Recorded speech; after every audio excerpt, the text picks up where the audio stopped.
This is the CJ Silas Show. She's been talking sports for over half her life. You'll hear big-name guests and all the hot topics. Her roller derby sisters call her Dodge Her Blue. CJ's proud of her California roots and time in New York. Born and raised in L.A., college at USC and Syracuse University. She's not afraid to share her opinions with you.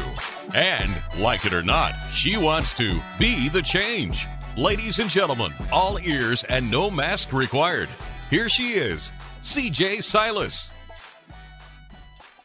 Hey, hey, hey, Happy New Year. Welcome in January of 2022.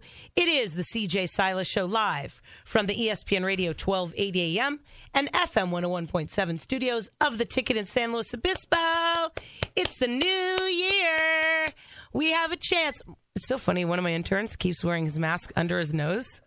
I'm not going to name him, Gabe, but I just wanted people to know that if you're going to wear a mask, put it over your nose. Oh, you're hilarious. It is a busy, busy show. John Feinstein's joining me. His new book is going to blow your mind. He's got over 40 books. I think over half of them are bestsellers.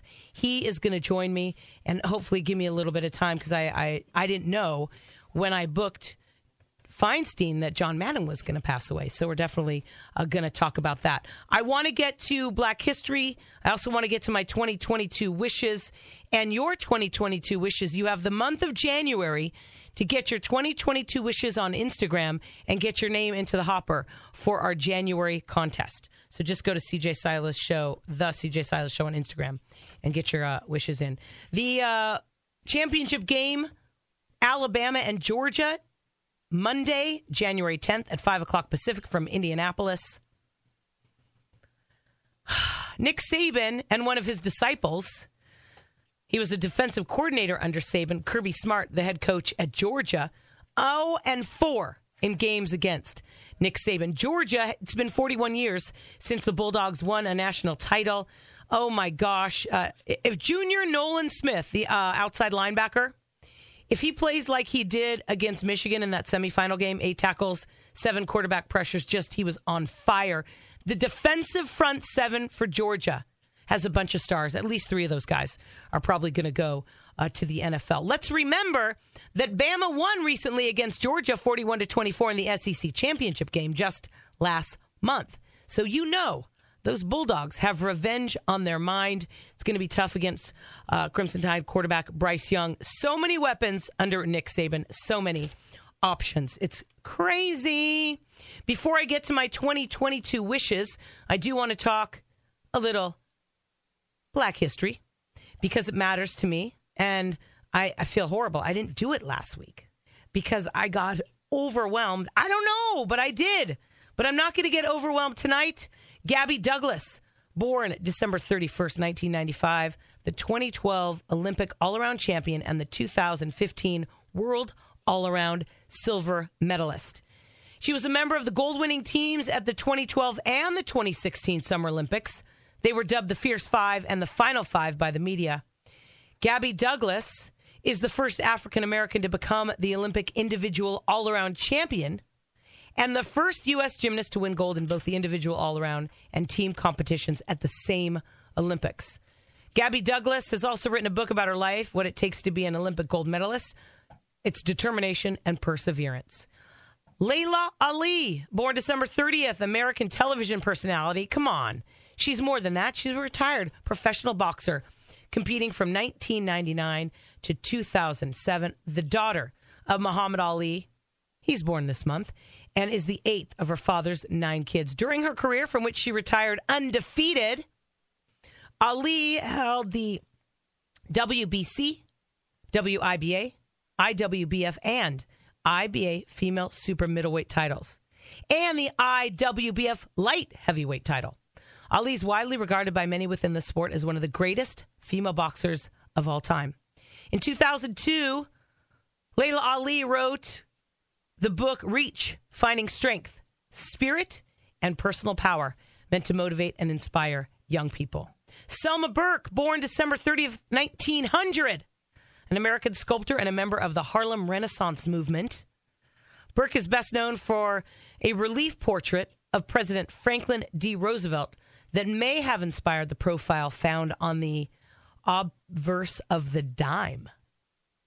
She described herself as a people's sculptor and created many pieces of public art, often portraits of prominent African-American figures like Duke Ellington, Mary McLeod, Bethune, and Booker T. Washington. Mary McLeod, Bethune, and Booker T. Washington. In 1979, Selma Burke was awarded the Women's Caucus for Art Lifetime Achievement Award. She was a member of the first group of women to receive Lifetime Achievement Awards from the Women's Caucus for Art. In 1979, she received the award from President Jimmy Carter in a private ceremony in the Oval Office. Selma Burke. Black and brown history continuing through 2022, because that's what we do on the CJ Silas Show. My 2022 wishes, there are not many. I would like Eric Bieniemy to get a head coaching job in the NFL. Finally. He's had 11 interviews. He's the defensive coordinator in Kansas City. I'd like Urban Meyer to disappear for good. I'd like Dan Snyder to get put in the NFL prison under his own stadium, and I want them to take the team from him. I would like Serena Williams to win 2 more Grand Slams so that she can pass Margaret Court and be the winningest women's player in the history of tennis. I would like the Dolphins to get to the playoffs. I would like more brown and black coaches, owners, and GMs in sports. I would like to shut up certain fans about the Dodgers winning the World Series in a 60-game season and having the Dodgers win a World Series in a full 162-game season. And finally, my 2022 sports wish, I would like Simone Biles to find peace and happiness. That is my list of 2022 wishes. Coming up, one of the most prolific, talented, intelligent, and interesting writers in sports, John Feinstein, joining the show. I want to thank my partners, Joy Shell Beach, California Fresh Markets, Michael Moore Sports Recovery, Jim Nazzo, dermatologist Dr. Brad Kurgis, the Slow Wellness Center, the Avila Bay Athletic Club and Spa, and dentist Dr. Daniel Lapidus and Larry Ackerman. In case you missed the show live, check out my podcast wherever you find yours. Follow us on Instagram, Facebook, Twitter, and go to the YouTube channel. Easy to get to all of them at thecjsilasshow.com. Happy New Year from the CJ Silas Show. John Feinstein coming up. You're listening to the CJ Silas Show live right here on ESPN Radio 1280 AM and FM 101.7, The Ticket. Welcome back to the first show of 2022 on the CJ Silas Show. And I was thinking about this last night when I was prepping this interview, and you know how important it is for me to have my friends on the show, but also colleagues that I would consider my friend, even though we don't get to spend that much time together. The first time that I met this guy was over the phone, and I think it was right around the O.J. Simpson trial, maybe in the late 90s, and he's come on every show I've ever done, no matter where it is, no matter what size the market is, nothing. He never says no to me, and it means so much. He's a best-selling author.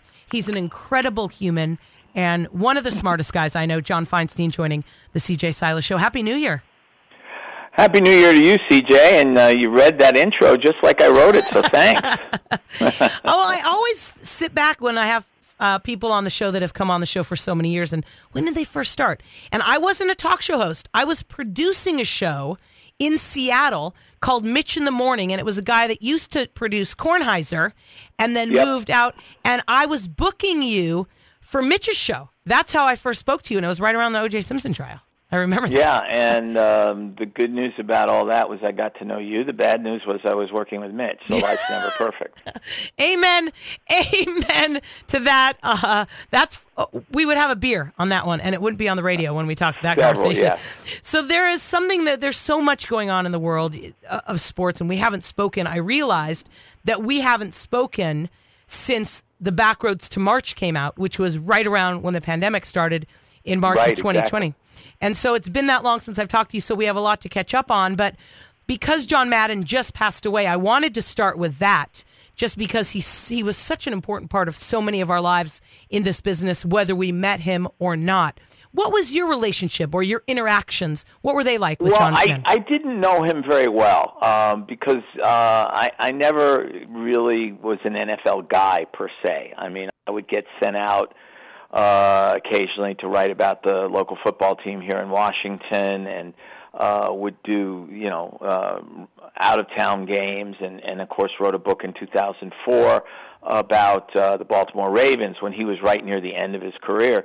But I did get to know him at games on occasion, and he you know this from your own experience. There are certain smart guys you call when you're doing a story that calls for some thought, and he was always one of those guys for me, and I think probably for a lot of people. And the first time I ever called him was Washington was playing in the Super Bowl, and of course we all had to line up and do Super Bowl-related stories. And I was assigned by the Post to write a story about coaches who've won the Super Bowl. And so I called several guys, and I called Madden. This is before cell phones. I called it, as a friend of mine got me his home number, and I called him on his home number, and I left him a message. John Feinstein from the Washington Post. I'd be grateful if you could give me a call sometime at your convenience, hoping I'd hear back from him in a couple days. Got up, went to get a cup of coffee, and I came back to my desk, and the phone was ringing. And I picked it up, and it was Madden. And without saying anything, he said, "Where the hell did you go?" And I said, "I just went to get a cup of coffee." He said, "Well, didn't you know I'd call you right back?" And I said, "No, I didn't, because I didn't know him at all. And I didn't know he was that kind of guy," which he was. Yeah. So we sort of started from there, and like I said, whenever I had to write about an issue of some kind, relating to sports, not necessarily football, because he was so smart on everything, he was one of my go-to phone calls. Wow, what a lucky relationship you had with him. Very lucky. And a lot of people had, relationships like that with Madden, because he was one of those guys who would return a stranger's phone call. Yeah. And if you were a friend, he called you back right away, too. So that's more a credit to him than to any of us. I remember trying to get Madden on my show here probably 10 years ago. He went to Cal Poly and played football. And then when he got into the NFL and then got hurt and then retired right away because of injuries, he actually came back to this area, and he was a coach at Allen Hancock College, where I'm the play-by-play voice. And so when I got the gig, which was 10 years ago, I thought it'd be great to have him on my first pregame show. John, I talked to his wife and his assistant 50 times. They were so nice to me. They were extremely gracious. "Oh, we're going to try. CJ, we know, you're breaking a barrier, but he's at this time in his life where he's not doing." I said, "Oh, God." I mean, they were so nice, and I never got him, because at that time he was kind of done. He was done doing it. But I got a lot. I think, again, I don't know him well enough to really speculate, but I think when he did walk away from broadcasting, because they would have let him broadcast till he was 100 if he wanted to. Yes. He, like you said, I think he was done. I'm sure he returned phone calls to people he knew. Yep. But I think he limited himself, and a lot of guys do that when they retire, and I don't blame them. And when sports radio blew up, and instead of having maybe 12 stations in the country, now we've got over 200, and then later all the podcasts, if he did them all, that's all he would do, because everybody would want him. He'd be on the phone 24 hours a day. Yeah, exactly. And he was getting older, and as someone who does a lot of interviews on radio and now on podcasts, as you mentioned, I can understand that. I mean, there are certain people I enjoy, like you, and I'm not saying that because I'm on with you, but because we've been friends for so long. And there are certain times you do the interview because you just need to do it. Yeah. Well, I'm glad you don't just need to do my interviews. He is John Feinstein. Over 40 books, most of them bestsellers. His newest book, which I haven't read yet, and I'm super bummed that I haven't read it yet, but I'm also extremely excited and anticipating reading it. Raise a Fist, Take a Knee, Race and the Illusion of Progress in Modern Sports. Why this book, John, and why now? It's a long story, CJ, but I'll give you the Reader's Digest version. Obviously, like you, I've been around sports, and if you're around sports all your life, race is there.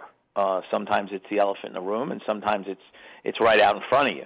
And in 2017, during the Anthems protest, it was right out in front of me. I was working on an NFL book, so I was in a stadium every Sunday, and every Sunday, particularly after Donald Trump's rant against guys who were kneeling in protest, there were mostly black players kneeling and mostly white fans booing. And as I sat and watched it every week, my thought was we've never been more polarized in my lifetime racially in this country than we are right now. Believe it or not, I was not alive during the Civil War. And I had in the back of my mind the notion of doing some kind of book involving race for a long time. So I went to see John Thompson, who I battled with when he had great teams at Georgetown because I was covering them, and John was a secretive guy, but we had come to be good friends through the years, and I always respected his intellect. And I went to see him, and I told him what I wanted to do. And I said, I don't know where to begin because it's such a massive topic. And he said, well, you might as well try to explain the Holy Trinity. And as I was nodding, he pointed his finger at me and said, and that's why you have to do it. So from that point forward, I knew I wanted to do it, but I still needed a way in. And my way in turned out to be Lamar Jackson because, as you remember, he came out of Louisville in 2018. He'd won a Heisman Trophy. He'd finished third in the Heisman voting as a junior. And he was being told he wasn't a quarterback. He should be a running back. He should be a wide receiver. And there were 4 white quarterbacks drafted in the top 10 of that year's draft. Lamar only went in the first round because Ozzie Newsome, the first black general manager in NFL history, traded into the first round and took him with the last pick, the 32nd pick. We all know how it's turned out. Lamar has been a unanimous MVP. He's one of the 4 or 5 best quarterbacks in football, without question. The Ravens season fell apart this year when he got hurt. And he has proven he loves to come in after he's had a particularly good game and start off his press conference by smiling and saying, hey, not bad for a running back. And I love that when he does that. And so he was my way in, that here we were 50 years after Marlon Briscoe became the first black quarterback to play the position professionally with the Denver Broncos of the then AFL. And we were still hearing the same kinds of things about black quarterbacks. And, you know, Steve Young could run the ball extremely well. So could Fran Tarkenton, both in the Hall of Fame. And nobody ever told either one of them they should become a running back or a wide receiver. Because why? They were white. Blacks are supposed to play speed positions. Even now, people think that way. And that sort of got me into the book, and then I sat down and made a list of everybody I wanted to talk to, which was a long list, and was lucky enough to talk to almost all of them, and learned that my initial premise, that the book should be about how polarized we are, was wrong. Because to say we're polarized racially in this country, CJ, you know this, is like saying today's Wednesday. The premise of the book, as I did my reporting, became, wow, it's 2021, 2020, 2021, and it's still much more difficult to be a black person in this country, athlete or not, than it is to be white. And the best example of that is that every black person I interviewed for this book, about 100 guys, had at least one story about DWB, driving while black. You and I never experienced that. White people don't. If you or I get pulled over, it's probably because we did something wrong. In many cases, black people get pulled over and they've done something wrong. They've been born black. The most remarkable story I heard about that came from Cullen Jones, the Olympic swimmer, one of the few great black swimmers, who was walking his dog in Charlotte one evening at dusk and was stopped by a cop who demanded to know where he'd gotten the dog, how old the dog was, what kind of dog it was. And it basically, as I said to him, he was stopped for WDWB, walking dog while black. And unfortunately, that is still a part of our society today. The title, Raise a Fist, Take a Knee, I'm thinking and I'm assuming that it's Tommy Smith and Colin Kaepernick, kind of how you got that title. And the reason I bring them up is I remember when Kaepernick did that, and people didn't even go deeper into the story to realize that he'd sat down with a guy from the military who said taking a knee is more respectful, so that's why he did that. And I remember talking about him and saying then, in, I think it was 2017, like Muhammad Ali, like Jackie Robinson, like Tommy Smith, all hated when they were doing what they were doing, but now revered as changers, as historical game changers in the world. I think Colin Kaepernick historically will be one of those people. And now we're 4 years out, and he already is. Yeah. Did you get a chance? Did you get to talk to him? And that's a good thing, that it's not taken as long. Smith and John Carlos, of course, were pilloried and were literally thrown out of the Olympic movement when they raised the fist in Mexico City. And I was lucky enough to interview both of them, and they both made exactly that point, CJ, that Kaepernick, who they both admired for what he did, and who, interestingly enough, introduced the two of them at a track awards banquet one night. It was kind of a passing of the torch type of thing, and it's chapter 1 of the book. But they both believe that Kaepernick will go down, with them, with Jackie Robinson, Muhammad Ali. And the other interesting twist to the Carlos Smith story is that Peter Norman, who was the third guy on that podium, who was Australian, who won the silver medal that night, wore a pin showing support for Smith and Carlos that he asked them for when they told him what they were planning to do on the podium. He wore a pin in support of them and was probably treated worse in Australia than they were treated in the United States, to the point where 6 years after he died of a heart attack in 2006, the Australian Parliament actually issued an apology to his family for the way he'd been treated. Wow. So that in itself is a remarkable story. As I said, I was lucky enough to talk to both Tommy Smith and John Carlos. And, yes, their raise a fist, take a knee as Kaepernick and all those who came after them. I do want to talk more about the book, but I want to be fair and I want to wait till I read it. So hopefully we can, when I get the book, I read it, maybe we'll get you on around the Super Bowl or sometime, because I always usually have read the book when I talk to you, but I wanted to talk to you as my first guest of this year just because you're one of my favorites, and it's been almost 2 years. He's an award-winning author. He's also been on TV and radio, books like A Season on the Brink, A Good Walk Spoiled, The Last Shot. He's John Feinstein joining the CJ Silas Show. I want to talk about Eric Bieniemy because I want to move into that. He still doesn't have a head coaching job. He's had over 10 interviews. Some would say, well, what's wrong with him rather than what's right with him, and he's not getting a job. I want to hear your opinion because you've done so much work around this issue. Well, again, Bieniemy, I was fortunate enough to talk to in my research for the book, and also talk to people like Tony Dungy and Mike Tomlin and others about Eric Bieniemy and why he doesn't have a job. And Tony Dungy, there's no one more mild-mannered in sports than Tony Dungy. He's not a jump on a table and, shout guy. And when I started to bring up, I was sitting in his house, and when I started to bring up Eric Bieniemy's name, before I could even ask the question, he said, now that's racism. That's racism. How can he not have a job with the work he's done with the Chiefs and with Patrick Mahomes? And the excuse given is, well, he doesn't call the plays. Andy Reid calls the plays. Well, guess who also didn't call the plays? Doug Peterson, when he worked for Andy Reid. Matt Nagy, when he worked for Andy Reid. Andy Reid, when he was an assistant coach. Oh, gosh.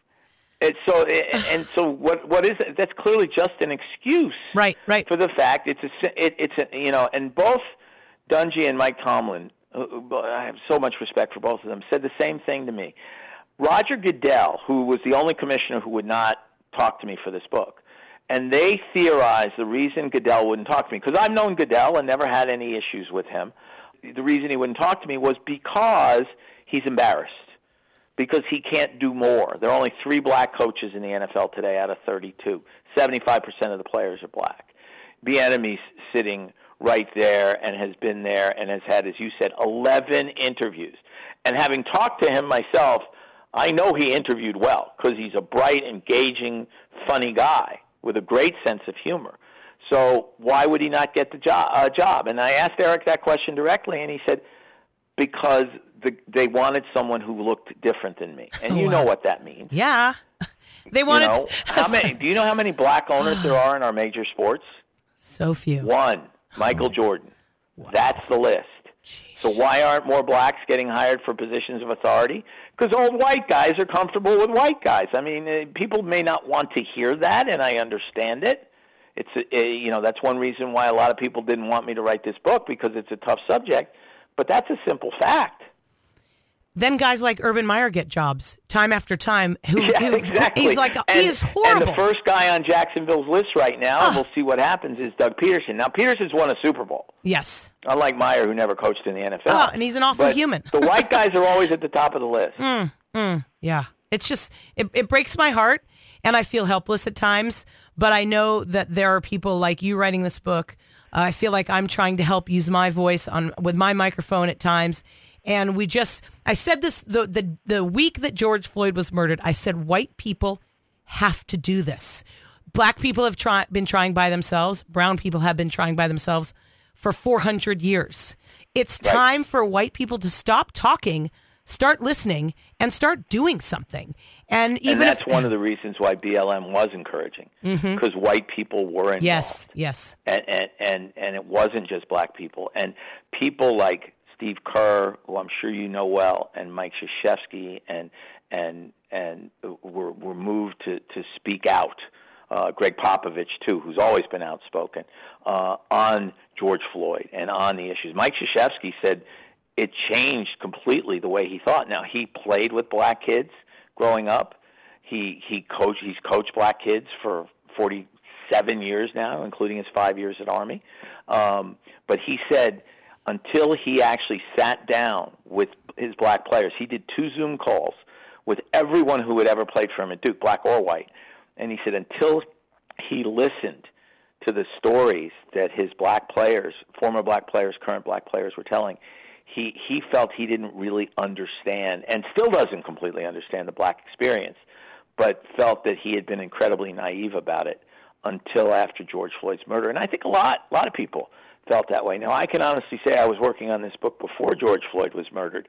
But again, if you didn't sit there and feel shock watching that video and understood why Colin Kaepernick and others would feel the way they felt, then you just don't want to understand. No, it's you don't want to deal with it because you feel helpless, and you feel guilty because you didn't do anything. Well, or in some cases, you and I might feel helpless and guilty, but a lot of people feel like, well, this doesn't affect me. What do I care? Yeah, that's true. That's a big part of it. He's John Feinstein. Those are the 74 million people who voted for Donald Trump last year, or in 2020. Right? Oh, goodness. He's an award-winning author. He's a friend of mine. His latest book is just rocking the world. Raise a Fist, Take a Knee.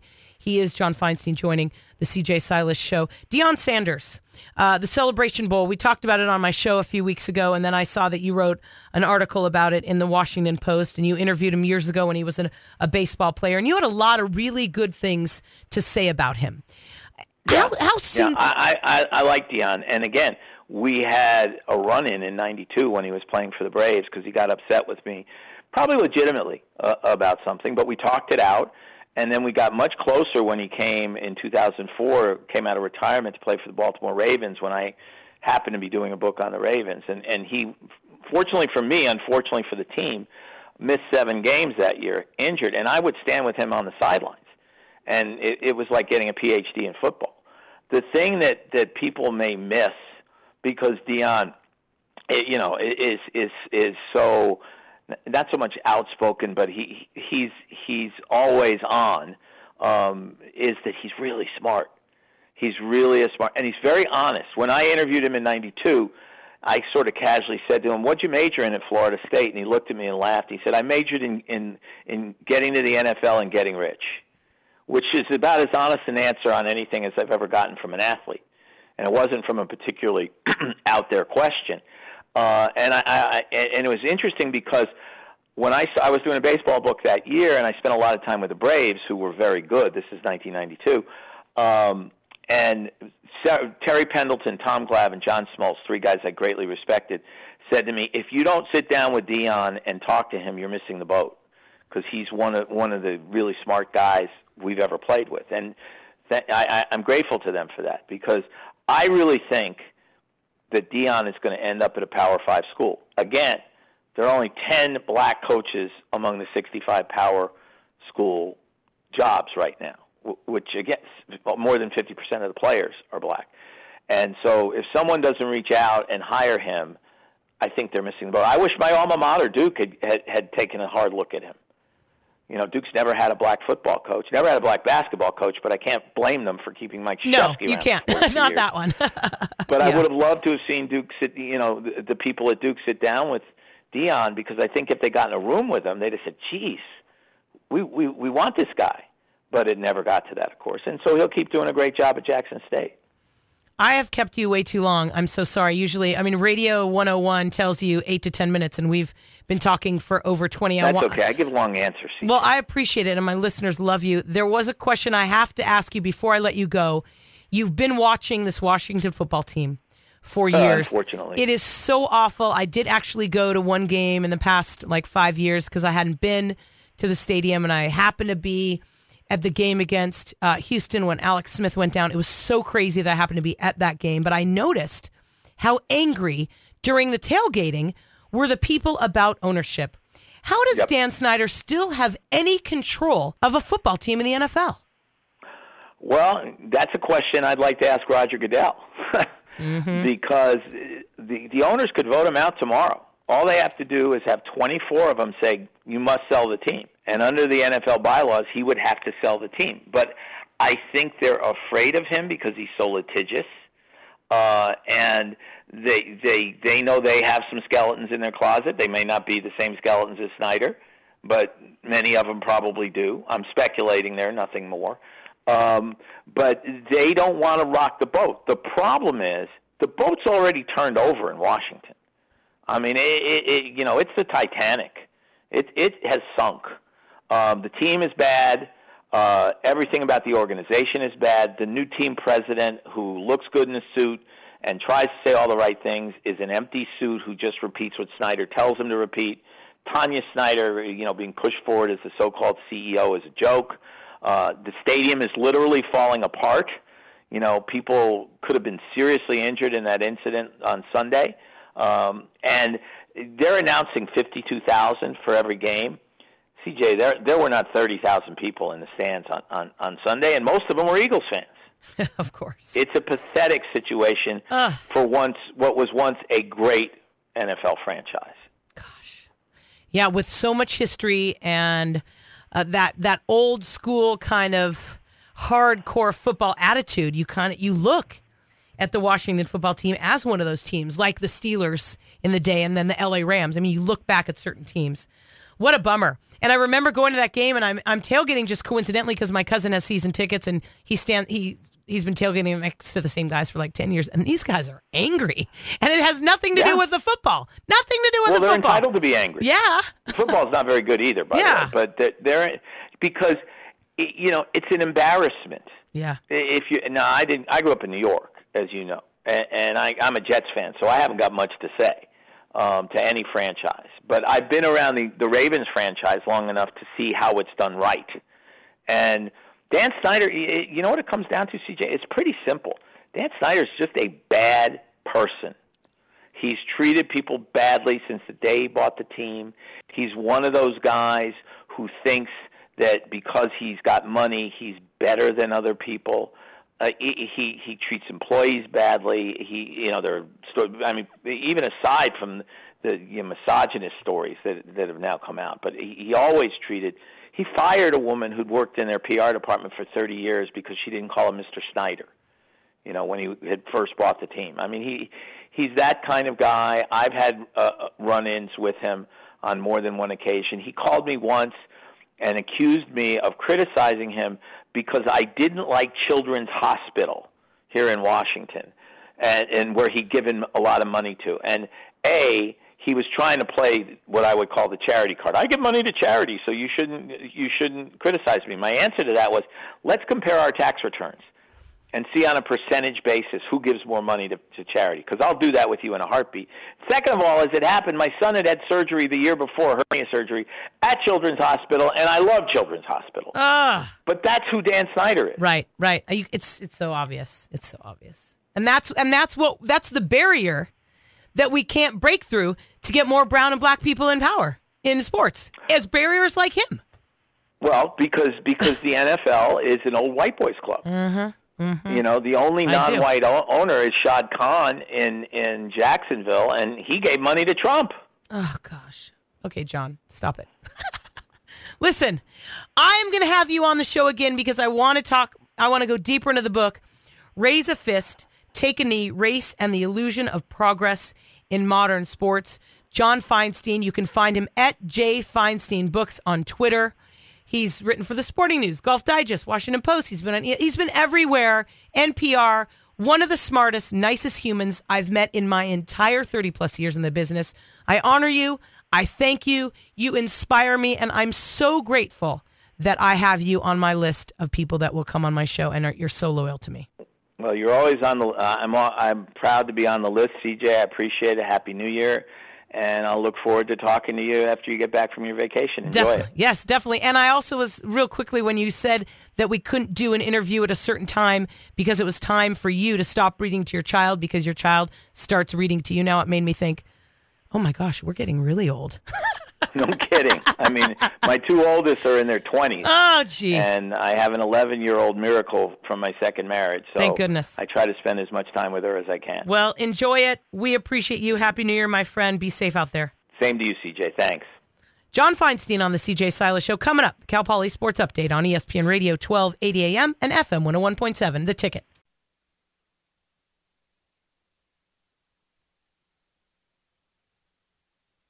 Silas. Hey, yes. Oh my gosh, welcome back to the CJ Silas Show. John Feinstein is, when I get to interview John Feinstein, for so many years I was nervous when I interviewed John Feinstein. I would get like clammy and stuff, but after all the years, I finally feel a little bit better. Wow, that was just intense. He's so good, and we didn't even get to everything. This segment of the CJ Silas Show is brought to you by dentist Dr. Daniel Lapidus and Larry Ackerman. Cal Poly Wrestling, Antonio Lorenzo and Bernie Truex both placed at the Hoffman Estates Mat Men Open. They were third and fifth. No, they both got third, actually. Lorenzo he's 10-5 now. Truex is 6-1. The dual meet hosting Northern Colorado this weekend has been postponed. Oh man, it's COVID is here, peeps. Women's basketball at Cal Poly lost to Long Beach State, 76-54. They did have a season-high 7 3-pointers. As long as COVID does not affect it, they will have 2 games this weekend here at Cal Poly inside the Mott Athletic Center, tomorrow against Santa Barbara and Saturday against Northridge. Cuesta, all basketball games this week are postponed due to COVID. Men's 4-11 on the year. Women are 7-6. The December athletes of the month, Olivia Missler, basketball, Gabe Carrillo, wrestling. And Hancock College, oh my gosh, their doubleheader against Moore Park postponed due to COVID. Men's basketball is 8-7. Women's basketball also 8-7. They're trying to reschedule those. It looks like the men's game against Moore Park will be on Monday. Ah, goodness. Oh, man. Well, he was in studio quite a long time ago, and I decided I wanted to have Michael Hughes from Gymnazo in studio to start the year. Yeah, just grab that microphone and bring it as close to you as... Yeah, there you go. Hi. Hello. Hi, welcome back. Thanks. Thanks for coming. I know how busy you are. You know, just hanging out with the kids watching Bluey. Really? Nice. Yeah. Okay, then are they listening? Did you tell them to turn it on? Blue is more important to them, okay, I get it. Unfortunately. Wait, aren't they 2 and 4? 2 and 4. That's why. They're like, radio? What's radio, Dad? Welcome back. And I always like to do getting yourself ready, not a New Year's resolution thing because I don't think those work, but getting yourself ready for this new year. And with COVID hitting and the Omicron and all the craziness and all the closures and the mask mandate, that doesn't matter to our own body, our own mind, our own fitness, and our own soul. And you've got a lot of clients. You've been working Gymnazo, turned 12 yesterday. Happy birthday. I know. Thank you very much. So crazy. Definitely acting like a pre-teener. Can you believe that? Well, I know, right? Yeah. Puberty. Yeah. Gymnazo's in puberty. That's funny. I'm guessing hundreds, thousands of clients over the past 12 years. Actually. How does it go, the beginning of a new year with you and your clients? Honestly, nothing but excitement changes. Like, we don't have that big rush of coming, oh my gosh, people are crammed in classes. Thank goodness. That's just not our vibe. Like, we're much more like, hey, it's like, okay, it's another season. Like it's just there's a little bit of excitement, but we don't really freak out like we got to make more capacity. So it's been really nice, to be quite frank with you. I mean, I'd love another 100 clients, of course. But then you got to deal with 100 more people. You got to deal with 100 more people. Well, with COVID right now, even though you're probably not at capacity financially, it's probably a relief to have it a little bit lower. To be quite frank with you, it is. Yeah, it really is. It really is. So, you got to think about, when you get this big spike, in any market, right? You also get a big fall. And that's kind of what happens. So we don't really, for all those people trying out there, good on you. Yes. Keep on going. Yeah. But we're in for the long haul. We're in for the game. I want to train you for the rest of your life. So if someone wants to just lose 4 or 5 pounds, hey, I'll help you. But I want you to move better for the rest of your life. Okay, so while you brought that up, I was not going to just toot your horn. I wasn't going to just sit here and tell you how great you are, but you said that. So let me tell you about my experience. Okay? I've been at Gymnazo since June, so 6, almost 7 months. When I came into Gymnazo, I hadn't done any weight-bearing exercises because of COVID, because I hadn't gone back to a gym, and I had 2 wonderful places that I worked out. Mm-hmm. Wonderful. One where I swam. I love the Avila Bay Club. I still am a member of the Avila Bay Club. It's a beautiful facility. It's the best pool ever. It really is awesome. I mean, there's so many good things about it. And I never had gone back just because I was nervous, because everything was kind of indoors, moved outdoors, but with tenting and stuff. Mm-hmm. And when I finally decided to go back, and I had come to Gymnazo as a guest, I noticed the fans, and I noticed how big it was, and I noticed the doors open, and I noticed all the coaches had masks on. But I didn't think about my own experience, what it was going to look like. I just was getting back to exercising. When I came to Gymnazo, I could not lift my left shoulder. I couldn't lift my left arm above like your ear horizontal without shrugging my shoulder up, moving my neck over to the left, and like pulling my whole abdominal region out of place, right? And I didn't even understand what that meant before I started working out at Gymnazo. And this is the truth. Yes, I'm not getting hit because roller derby hasn't come back. So I don't have that BAM part of my life yet back. And we'll see what happens when that comes back and how Gymnazo can help me. Yeah. But for the first time in probably 10 years, I don't have pain every day in my shoulders, and I can lift weight above my head. And it's not 50 pounds, but it's weight above my head safely, and that's because of my time. Isn't that really interesting how we really notice those things? It's incredible. That's like the things we notice in life. Function. Yeah. Not how much you're putting on the barbell, which I haven't picked up since I've been to Gymnazo, thank goodness, because that's not for me. No, it's not in our not in that program that you're in. They're there for certain people, but not for me yet. Right. And maybe I'll get back there. Yeah. But to be in a room where I'm not lifting heavy weights to compete with someone else that's 30 years younger than me, because I'm a competitive person, but to be... I'm actually at the lowest weight I've ever been since probably my 20s. High five. And I wasn't trying to lose weight. Yeah. But I'm also very strong again. And that's Gymnazo. And it's functioning, and it's fitness, and those are just words, but what it is to me as a member there, it's doing things that enhance my life and take without pain. Enhance my life, exercise without pain. Dig it. How does that feel as the owner, hearing that from someone? That we're completing our mission. That's what we're here to do. Yeah. I totally dig the bodybuilding, the power. I was all about that. Dude, CrossFit was so fun. So much fun. But it was killing me. But an all night out drinking is only for so long. And that's kind of how it is. Yeah. Go for it. Have a good time. Get crazy once in a while. Yeah. Hit some weights hard. Throw stuff around, But okay, your body's going to have to say, thank you. That's a good night out at the bars. Let's take it back a little bit, He's Michael Hughes, owner, founder, head trainer, just big bad boss of Gymnazo, right? Fair to say. Yeah, fair to say. And it's interesting also in that room, because when I had been doing CrossFit, which I love, I still would if I was 25, I would still do it. I would just balance everything.